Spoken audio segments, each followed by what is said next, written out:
A reading from the first letter of St. Paul to the Corinthians. Brothers and sisters, Christ has been raised from the dead, the first fruits of those who have fallen asleep. For since death came through man, the resurrection of the dead came also through man. For just as in Adam all die, so too in Christ shall all be brought to life, but each one in proper order. Christ the firstfruits, then at his coming those who belong to Christ. Then comes the end, when he hands over the kingdom to his God and Father, when he has destroyed every sovereignty and every authority and power. For he must reign until he has put all his enemies under his feet. The last enemy to be destroyed is death. When everything is subjected to him, then the Son himself will also be subjected to the one who subjected everything to him, so that God may be all in all. The word of the Lord. Thanks be to God. This summer there was a pandemic going on, and so while I was holed up in the priory, I figured I would make the most of it, and I wound up getting some singing lessons from one of the friars I was living with, even though it might not always seem like it. And we would be standing in this empty church, and I would sing out a verse of some or other hymn, and then he would ask me how it went. And I would always say something about, the pitches that I was singing. Oh, I think I was on, or I think I was a little flat, or a little sharp, or whatever it was. And he would say, yeah, that's fine, whatever. I don't want to hear about that. I want to hear about how your breathing was. Because if you want to be able to sing out, first, you have to be able to breathe in. In one of his letters to Don B. Griffiths, C.S. Lewis famously said something along these following lines. He said, "If you put second things first and first things second, you will get neither.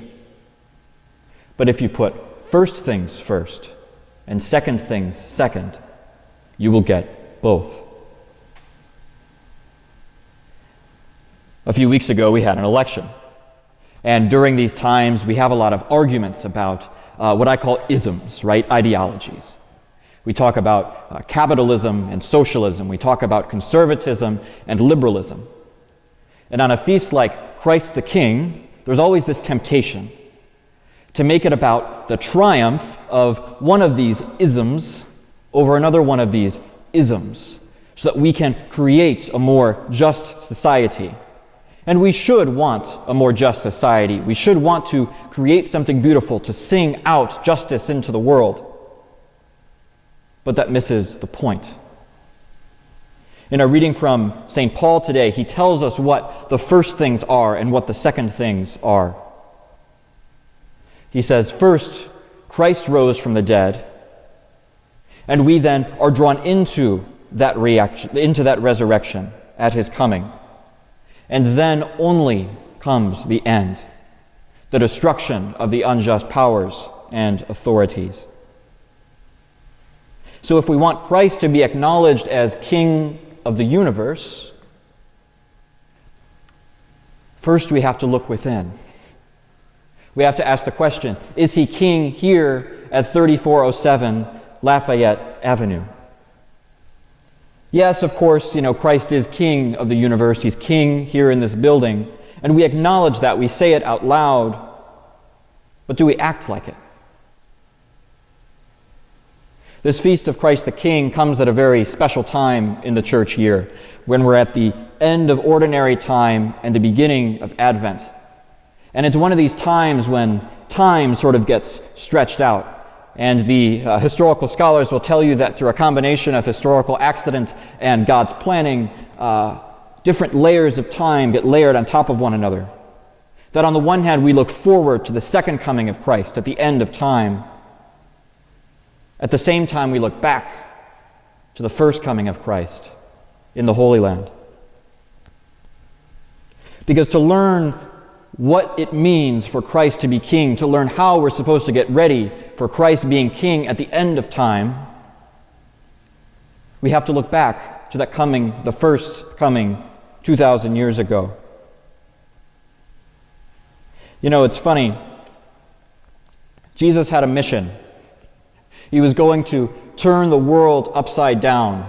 He was going to proclaim the reign of God. But what did he spend the first 30 years of his life doing? He was waiting. He was praying. He was living the ordinary domestic life of a Palestinian Jew. We also have a mission to preach God's reign over the universe. And we also have a Nazareth within the four walls of this priory.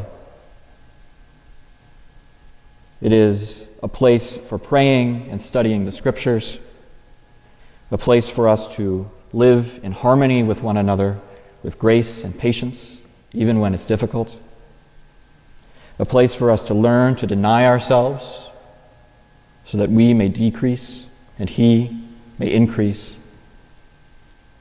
a place for us to be surrounded by the Spirit of God.